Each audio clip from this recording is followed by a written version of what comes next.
ketika orang diberikan ujian oleh Allah Subhanahu wa Ta'ala itu, maka manusia itu ada dua tipe. Ada manusia yang berkeluh kesah dengan ujian, ada manusia yang bersabar atas ujian. Dan orang yang bersabar ini juga bermacam-macam bentuknya. Ada yang sabar dengan pasrah, ada yang sabar justru dengan memperbaiki diri. Dia bersabar sambil memperbaiki dirinya, karena dia sadar tidak ada masalah yang menimpanya kecuali ada yang salah dalam dirinya. Tidak ada musibah yang menimpa dia kecuali ada sesuatu yang dia lakukan yang mungkin bukan kebaikan, yang mungkin dosa. Sehingga selain bersabar, sembari bersabar dia mencoba untuk mengevaluasi, memperbaiki diri. Dan ini adalah model orang yang sabar yang paling baik. Sedangkan yang mengeluh juga macam-macam. Ada yang mengeluhkan masalah, ada yang mencari kambing hitam, menyalahkan temannya. Kayak misalnya dia gak lulus satu mata kuliah atau nilainya jelek, dia nyalahin teman kos-kosannya gara-gara teman kos-kosannya ngajak dia main terus misalnya. Padahal itu kan pilihan ya, dia bisa menerima, bisa menolak. Bisa nyalahin mantannya, nih gara-gara saya diputusin, saya nilainya jadi jelek. Ya salah juga sih. Nah ini kan bentuk-bentuk keluhan nih. Ada yang menyalahkan sampai tingkat keluhan yang paling parah itu menyalahkan takdir, menyalahkan Allah. Ya Allah kenapa saya, apa maunya engkau, dan seterusnya dan seterusnya. Nah malam ini kita akan bahas angle orang yang ketika diuji oleh Allah bersabar, dan juga sambil bersabar dia mencoba untuk memperbaiki diri. Dan ini adalah cara yang paling baik dalam menyikapi suatu musibah atau masalah. Cara yang paling elegan dan cara yang paling bijak, cara yang paling disukai Allah ketika kita mendapatkan masalah itu justru kita mencari tahu apa salah kita. Walaupun masalahnya bukan dengan keadaan. Kalau menyalahkan keadaan kan susah. Masalahnya kadang dengan orang lain. Orang mencela kita, orang berkata-kata tidak baik kepada kita. Ya memang salah dia, tapi tidak akan menimpa ucapan itu kepada kita kecuali memang ada sesuatu yang terjadi dalam diri kita. Ada sesuatu dosa yang pernah kita lakukan. Nah ini namanya belajar bersabar sambil mengevaluasi diri. Bahasa fikihnya muhasabah diri. Menghitung-hitung apa kesalahan dalam diri kita. Nah, kita akan bahas tentang ini. Gimana caranya kita menghadapi masalah, menghadapi satu musibah, menghadapi satu kejadian yang tidak enak dengan sabar, tapi nggak sekedar pasif, nggak sekedar mengatakan innalillah wa inna ilaihi rajiun, nggak hanya sekedar mengatakan hasbiyallah wa ni'mal wakil, nggak hanya sekedar merasa ini adalah cara Allah untuk menaikkan derajat saya. Kadang kalau hanya kegeeran kayak gini nih, kita jadi nggak pernah menjadi lebih baik. Kan ada orang ketika diuji oleh Allah, boleh sih merasa bahwa oh ini cara Allah menaikkan derajat saya. Tapi kalau hanya kayak gini doang, rasa-rasanya kita terlalu kegeeran. Dan kalau terlalu kegeeran, kita nggak punya dorongan untuk memperbaiki diri. Kalau saya lebih suka angle-nya, kalau orang lain yang kena musibah, kita bilang itu untuk mengangkat derajat dia. Kalau kita yang kena musibah, kita bilang ini karena dosa-dosa saya. Angle kayak gitu tuh lebih enak, lebih produktif. Daripada dibalik, giliran kita yang kena musibah, kita bilang emang Allah tuh yang pengen ngangkat derajat saya, makanya dikasih musibah. Agak GR ya. Giliran orang lain kena musibah, lo sih banyak dosa. Nah ini nih, sering ada judgement kalau orang lain. Coba dibalik, judgementnya ke diri sendiri, ke orang lain tuh husnuzon. Ini lebih enak nih. Makanya hadis-hadis penyebab terjadinya musibah itu kan banyak. Coba kita pilih beberapa hadis, satu kita berikan untuk menilai orang lain, yang lain kita ambil untuk menilai diri kita. Nah ini beda nih standarnya. Kayak tadi, kalau orang lain yang kena musibah, kita husnuzon, Allah lagi pengen dekat sama dia. Kita husnuzon, Allah pengen menggugurkan dosa-dosa dia.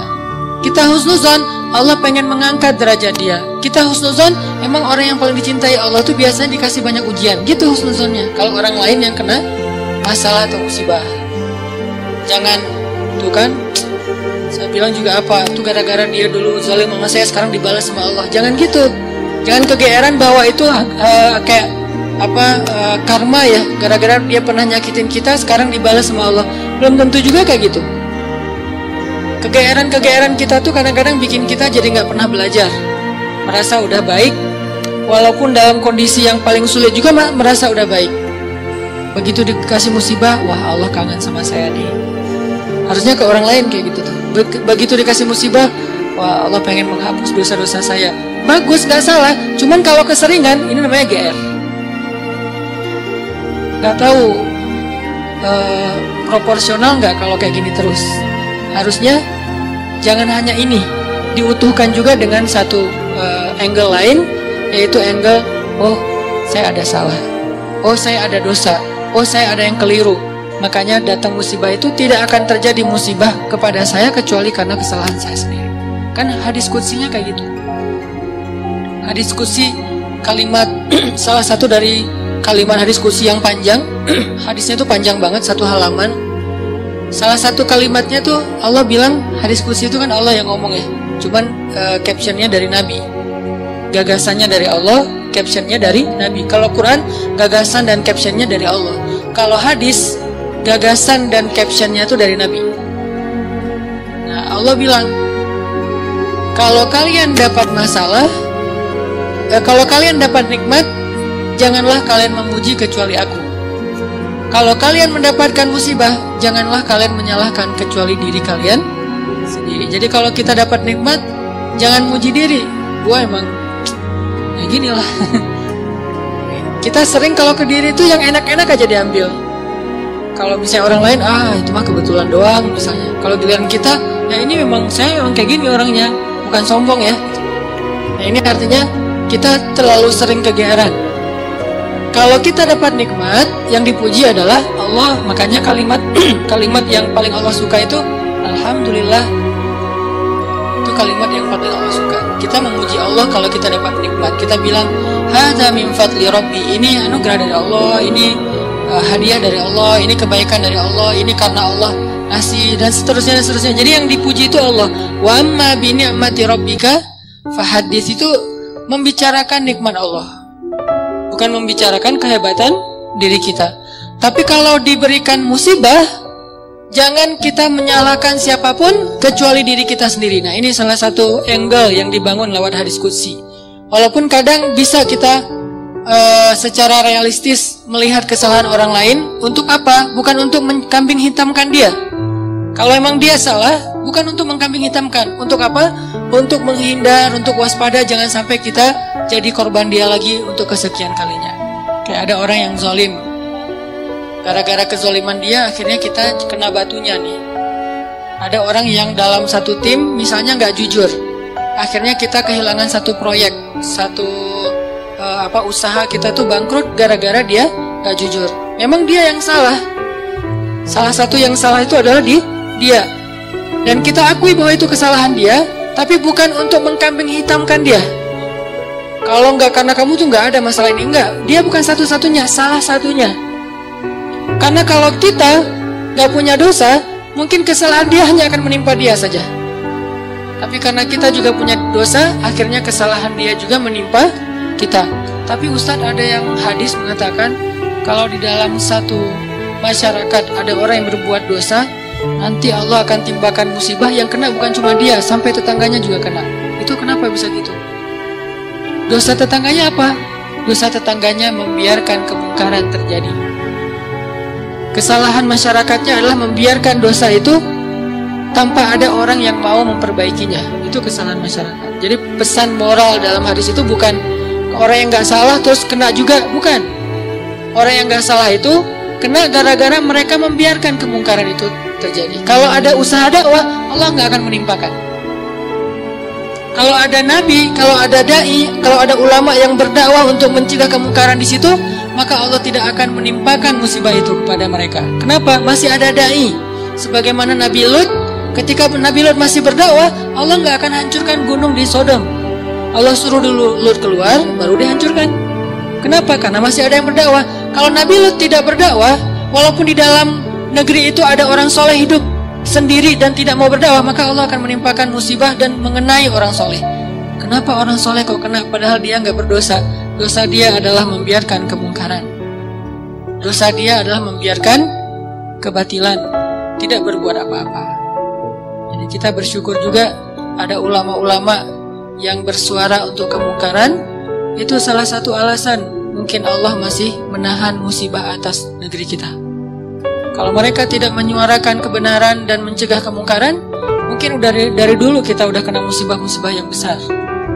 Kalaupun ada musibah-musibah kecil, ini mungkin lebih kepada hikmah yang lain, bukan hikmah karena Allah pengen mengazab bangsa Indonesia. Jadi teman-teman, coba kita perbaiki angle berpikir. Apa yang harus kita persangkakan ketika orang lain kena musibah, dan apa yang harus kita persangkakan ketika kita yang kena musibah. Kalau kita yang kena musibah, salah satunya adalah cari salahnya di mana nih dalam diri kita.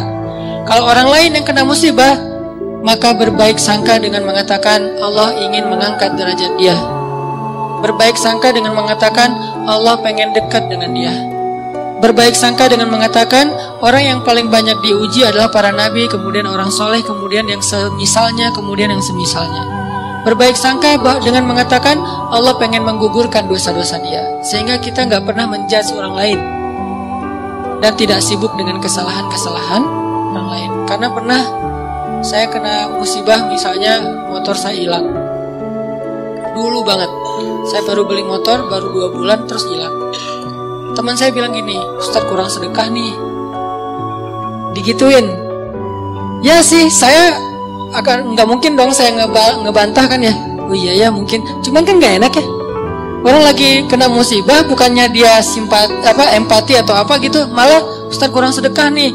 Dia menjudge.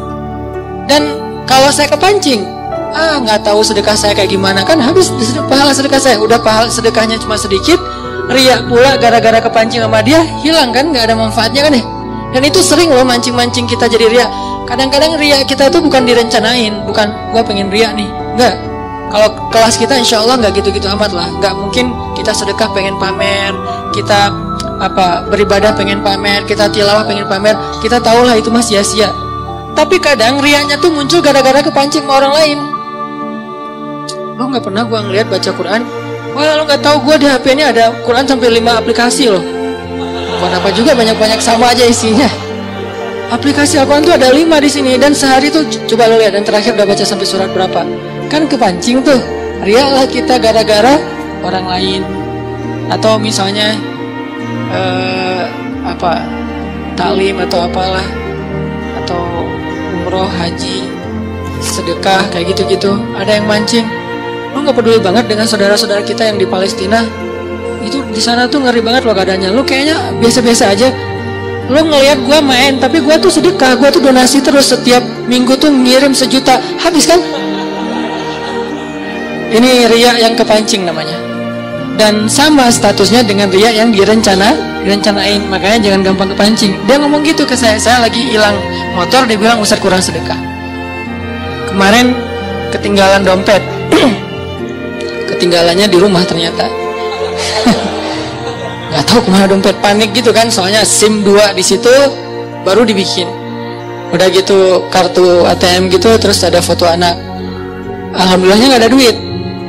Tapi kan kartu lumayan tuh, blokir ATM dulu, terus mau ngirim SIM, mau ngurus SIM juga, ngurus KTP. Apalagi sekarang lama ngurus KTP-nya, masa kemana-mana saya mau bawa surat gitu nunjukin kan, naik pesawat, malas banget kan ya. Nggak keren kalau nggak ada kartu teh. Mana-mana mau check-in pesawat, tunjukin kertas. Aduh, gimana rasanya nih, berat. Tiba-tiba ada yang iseng lah gitu. Udah tahu orang kena musibah, Ustaz banyak dosa, Ustaz ini segala macam. Iya sih, emang banyak dosa, tapi nggak usah diomong-omongin kan gitu ya. Jadi malah, karena kita juga udah muhasabah diri lah. Ketika kita dapat musibah, kita langsung introspeksi diri, nggak perlu digitu-gituin. Kadang kita ke orang lain tuh gitu, teman-teman. Dia mungkin udah sadar, atau nggak usah orang lain, keluarga sendiri, pasangan kayak gitu juga. Oh, kayaknya kamu tadi gara-gara kamu tadi ngomongin dia, makanya jangan digituin. Udah aja bab ngomongin orang lain, itu bab yang berbeda. Jangan dikait-kaitkan sehingga kita menjudge orang lain kena musibah gara-gara dosa yang baru saja dia lakukan. Ini kurang bijak. Yang bisa mengatakan ini hanya orang-orang tertentu seperti para nabi, terus ulama-ulama dengan level tertentu. Kalau kita dengan teman, jangan ngambil peran sebagai ulama. Beda. Kalau kita sebagai teman, ngambil peran ya cuma teman doang. Empati, peduli, bantuin. Kalau ulama kapasitasnya emang menasehati. Ulama itu kapasitasnya emang mengeluarkan fatwa, bahkan menjudge. Itu hak ulama menjudge, karena ulama itu sama kayak hakim. Tugas hakim itu adalah menghakim, menyampaikan hukum halal haram, hak batil dan seterusnya. Tapi kita kalau ke teman beda sama ulama. Kalau ulama kayak gitu maklumi, emang tugas ulama kayak gitu. Kalau kita mengambil peran ulama ini nggak bisa dimaklumi, ini agak blunder, agak offset nih kalau menurut saya. Jadi kalau teman-teman ngedengar ada ustadz-ustadz yang di sosial media berfatwa, itu emang tugas mereka. Jangan dijudge juga, nih ustadz ini kurang bijak. Emang gitu. Kalau kita yang kayak gitu, yang namanya kurang bijak. Kalau ulama kayak gitu, bijak itu. Karena kalau ulama diam, lalu di mana amar ma'ruf nahi munkar? Kalau ulama diam, lalu di mana dakwah? Kalau gitu saya juga harus enggak. Kalau kita nggak boleh ngomong, mending diam. Karena ketika kita ngomong, kemungkinan salahnya lebih besar daripada benar. Terus gimana? Ya udah, bantuin orang yang kena musibah. Jangan dijudge, jangan dihakimin, jangan difatwain. Kita bukan ahlul fatwa. Kita bukan mufti. Kita hanya orang biasa. Kalau mau sekedar watawasau bil haq Ustaz. Ya, watawasau bis sabr juga kan. Kita nasihatnya itu menguatkan kesabaran dia, bukan nasihatnya membuat dia makin jatuh. Rusi, nah ini bikin jatuh nih. Ya sabar ya, mudah-mudahan Allah dengan modal husnuzan tadi, mudah-mudahan Allah angkat derajat kamu, mudah-mudahan Allah ngampuni dosa-dosa kamu, mudah-mudahan Allah kamu jadi lebih dekat kepada Allah. Ini watawasau bil haq, watawasau bis sabr. Tapi kalau kita bilang kamu kurang ini, kamu kurang itu, kamu kurang itu, ini berarti kita menjudge, menghakimi orang yang sedang kena musibah. Harusnya itu kita lakukan untuk diri kita, bukan untuk orang lain. Beda banget teman-teman angle dalam menilai orang lain dan menilai diri kita sendiri, itu beda, jangan disamain. Yang banyak terjadi terutama di sosmed itu, kita memberlakukan yang untuk diri kita berikan ke orang lain, yang untuk orang lain kita ambil untuk diri kita. Itu yang terjadi di balik tadi tuh, itu banyak banget di masyarakat kita. Yang kayak kasus orang lain kena musibah, kita bilang banyak dosa, kita kena musibah, kita bilang Allah pengen ngangkat derajat saya. Harusnya dibalik. Kalau dibalik insya Allah kan nggak ada perdebatan ya, nggak ada haters, nggak ada keributan, nggak ada keramaian, nggak ada unfollow, nggak ada left group, nggak ada yang kayak gitu-gitu. Kenapa? Karena semuanya melihat ke orang lain dengan husnuzon, melihat ke diri sendiri dengan muhasabah, dengan mengevaluasi kesalahan sendiri. Ini poin pertama. Mudah-mudahan jadi pola pikir dalam kita berteman, pola pikir dalam kita bersosmed termasuk. Karena kalau pola pikir ini dibalik tadi, bahaya. Kita nggak akan pernah punya teman yang nyaman berada di sisi kita, terus disalah-salahin. Apalagi nanti kalau udah punya pasangan, nggak akan betah dia kalau terus-terusan disalah-salahin. Walaupun salah, kadang dia salah tapi nggak usah disalah-salahin, cukup dibantu. Nanti dalam momen-momen yang lebih normal, lebih enak, baru dikasih tahu. Tapi kalau misalnya dia lagi ada masalah, disebutin lagi kesalahannya, secara manusiawi dia pasti akan ilfil. Alih-alih dia nerima nasihat kita, malah menjauh, malah jadi masalah baru. Ini angle berpikir. Terus yang kedua, kita coba lihat bagaimana cara para ulama menyikapi atau merespon masalah. Gimana orang soleh dulu ngerespon satu musibah. Orang soleh dulu, kalau mereka dapat musibah, mereka selalu memeriksa pertama hubungan mereka dengan Allah. Itu yang pertama diperiksa. Karena nggak mungkin ada musibah kecuali karena ada masalah antara kita dengan Allah. Kalau hubungan kita dengan Allah itu, hidup kita tuh bakalan mudah banget teman-teman. Tapi begitu ada kerenggangan antara kita dengan Allah, ada gap antara kita dengan Allah, ada kayak kerusakan hubungan kita dengan Allah, pasti jadinya tuh musibah, pasti jadinya tuh masalah.